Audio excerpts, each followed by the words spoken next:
O Sol, a 150 milhões de quilômetros de distância, é a nossa principal fonte de luz e calor. Ele emite uma quantidade enorme de energia na forma de ondas eletromagnéticas. Parte dessa energia atinge a Terra. As ondas de luz encontram no caminho a atmosfera terrestre, que tem papel fundamental na formação do nosso clima. A atmosfera é uma camada de gases que envolve completamente toda a superfície do nosso planeta. Apesar de ter 500 quilômetros de extensão, a maior parte desses gases se concentra nos primeiros 16 quilômetros da atmosfera. Quando os raios do Sol alcançam a atmosfera, parte da luz é refletida de volta para o espaço. A maior parte, cerca de 65% dos raios, atravessa a atmosfera e atinge a superfície da Terra. O solo, os oceanos, as florestas, as montanhas, os seres vivos, as vilas, as cidades, tudo isso, aquecido pela luz do Sol, passa a emitir calor. Boa parte desse calor liberado é absorvida por alguns gases que compõem a atmosfera e, dessa maneira, fica retida junto à superfície. A atmosfera funciona como uma imensa estufa que cobre todo o planeta. Estufas, como esta daqui, são estruturas de vidro, de lona ou de plástico transparente, que permitem a passagem de luz. Os raios solares atravessam e chegam ao interior da estufa, aquecem o chão e todos os objetos que estão dentro dela. Eles passam, então, a emitir calor. Só que o vidro ou o plástico transparente não são tão bons transmissores de energia térmica quanto são de luz. Resultado, a energia térmica não passa, acaba se acumulando no interior da estufa, deixando assim a temperatura interna superior à externa. Com a atmosfera, acontece algo muito parecido. Alguns de seus gases retêm a energia térmica do mesmo modo que o vidro ou o plástico transparente faz na estufa. Parte da energia térmica liberada pelos objetos aquecidos pelo Sol não consegue passar pela atmosfera e escapar para o espaço, e fica retida próxima à superfície do planeta, mantendo assim uma temperatura superior à registrada fora dessa camada. A atmosfera ainda distribui esse calor por toda a superfície do planeta. O efeito estufa natural, ele mantém uma temperatura onde nós podemos encontrar água líquida, e isto, na verdade, é o que molda como a vida se desenvolveu no nosso planeta. Então, sem o efeito estufa natural do nosso planeta, a temperatura seria da ordem de menos 14 graus centígrados. Então, nós não teríamos água líquida, só teríamos gelo. O papel regulador do efeito estufa é fácil de ser observado pela comparação com outros planetas, um satélite, por exemplo, como a Lua. O que observamos é que quando a face da Lua está voltada para o Sol, temos um calor escaldante, e a face escura da Lua, nós temos uma temperatura muito, muito baixa. Essa enorme diferença de temperatura torna a vida muito difícil. Então, o papel de cobertor que o efeito estufa faz sobre o nosso planeta é fundamental, e isso é o que garante que haja vida aqui, por exemplo, não haja vida num satélite, por exemplo, como a Lua. Os gases que conseguem reter o calor em suas moléculas são chamados gases de efeito estufa. Vamos conhecer os principais deles. O dióxido de carbono é liberado naturalmente na atmosfera por vulcões e por todos os seres vivos que realizam respiração, como nós, seres humanos. Nas atividades humanas, o dióxido de carbono é produzido pela queima de combustíveis fósseis, carvão mineral, diesel e gasolina, e também pela queimada de florestas. Esse é o gás que mais tem aumentado na atmosfera com as atividades humanas. E essa é a principal razão do agravamento do efeito estufa. O monóxido de carbono, CO, também liberado na queima de combustíveis fósseis, é outro gás de efeito estufa. Tem ainda o metano, CH4, produzido pela decomposição de matéria orgânica. As moléculas de gás metano armazenam cerca de 20 vezes mais energia do que as moléculas de dióxido de carbono. Mas o poder do CO2 sobre o efeito estufa é maior do que o poder do CH4, porque a quantidade de CO2 na atmosfera é muito maior do que a quantidade de gás metano. A quantidade do CO2 na atmosfera aumentou cerca de 35% desde meados do século XVIII, quando ocorreu a primeira revolução industrial, até hoje.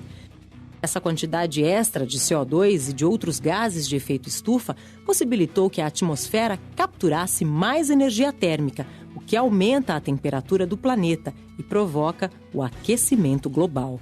Desde o início da Revolução Industrial, quando o homem descobriu que tirando carvão, petróleo ou gás natural, do subsolo terrestre, queimando, você pode produzir energia e trabalho, o homem começou a lançar, então, gases de efeito estufa e aumentando o efeito estufa natural no nosso planeta. A quantidade de gás carbônico que a gente lançou é tão grande que transformou a físico-química da atmosfera. Então, hoje, nós temos uma concentração de gás de efeito estufa maior que é capaz de segurar mais esse calor. Ou seja, é como se nós tivéssemos colocado um segundo cobertor. A poluição do ar provoca mudanças na composição da atmosfera, aumentando o efeito estufa.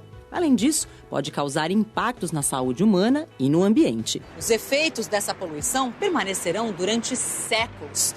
Mesmo que parássemos de emitir CO2, de repente, ainda sentiríamos os efeitos desse gás estufa por muito tempo. Ou seja, ainda hoje estamos sentindo os efeitos do gás carbônico produzido há 100, 200 anos. Quando a ciência conseguiu colocar num gráfico a temperatura dos últimos 800 mil anos até hoje, você começa a perceber que existe uma pequena variação e ela é muito cíclica, ou seja, ela tem um formato assim, sobe um pouquinho, dá umas osciladas, desce, a oscilada sobe, dá uma oscilada. Após a Revolução Industrial, a gente percebe uma tendência de elevação. Nitidamente, ela é uma linha horizontal que sobe rapidamente na ponta, que a ponta é onde nós estamos vivendo hoje. Hoje nós estamos fazendo variações de 10 mil anos em 100 anos. Desde 1988, quando a ONU criou o IPCC, painel intergovernamental sobre mudanças climáticas, cientistas de todo o mundo estão estudando as consequências da intensificação do efeito estufa e do aquecimento global. Primeiro, é o derretimento de geleiras e, particularmente, do gelo que é armazenado na região ártica e na região antártica. Estamos observando também um aumento do nível do mar. Então, por exemplo, todas as áreas costeiras mais baixas, estou falando do estado da Flórida, nos Estados Unidos, por exemplo, é capaz de quase desaparecer. A Baixada Fluminense certamente vai ter problemas enormes. Parte desse CO2 está sendo absorvido pelos oceanos e está causando a acidificação dos oceanos.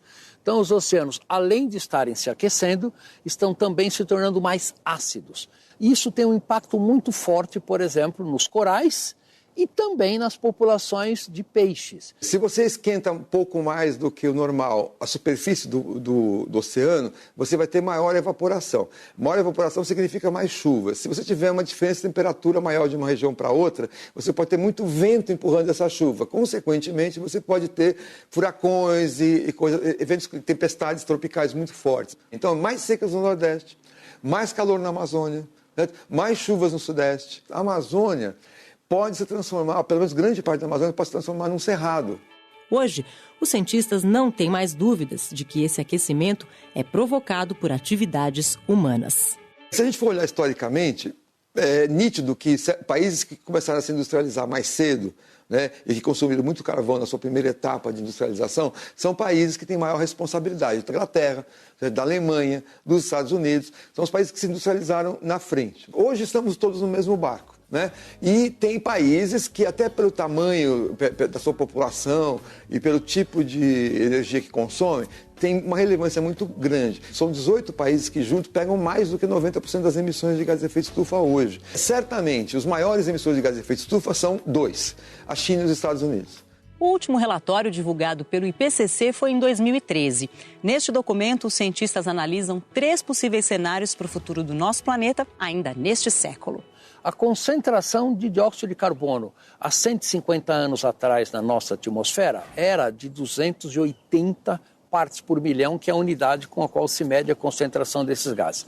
Hoje, ela está em torno de 400. O cenário mais otimista prevê que até o final desse século, essas concentrações se estabilizem em torno de 600 partes por milhão. O cenário, digamos, mais realista é que essa estabilização só ocorra, digamos, da ordem de 800 a 900 partes por milhão, e o cenário onde a gente não faça absolutamente nada para reduzir as emissões de gases de efeito estufa é de que a concentração de CO2 pode atingir 1.200 a 1.400 partes por milhão. Esses 3 níveis podem levar a um aquecimento da ordem de 4 graus centígrados na mais otimista, 6 graus centígrados num cenário realista e até 7 ou 8 graus centígrados de aquecimento num cenário pessimista. Como é que a gente pode fazer para reduzir a emissão de gases de efeito estufa, né? A atividade humana que mais emite gases de efeito estufa é a geração de energia. É o consumo e geração de energia. A gente tem que encontrar tecnologias, né, que dispensem o uso do petróleo, do carvão, do gás natural, né? Ou seja, automóveis elétricos, desde que a energia elétrica seja gerada por energia solar. A própria energia solar para substituir usinas elétricas a carvão e usinas elétricas a petróleo, né? A energia eólica, a energia dos ventos, né? A humanidade vai ter que alterar o seu modo de desenvolvimento. Nós praticamente não temos outra alternativa senão a fazer isso. E quanto mais cedo medidas de redução de emissão de gás de efeito estufa forem tomados, menores serão os custos no futuro, menor será os danos socioeconômicos que essa alteração vai ocorrer. Você acabou de saber a importância do efeito estufa natural para a manutenção da temperatura e do clima do nosso planeta. E viu como nós, seres humanos, estamos alterando a atmosfera e isso está aumentando a temperatura da Terra. Agora, com todo esse conhecimento, você poderá se posicionar e enfrentar os desafios que vêm por aí para toda a humanidade. Bons estudos!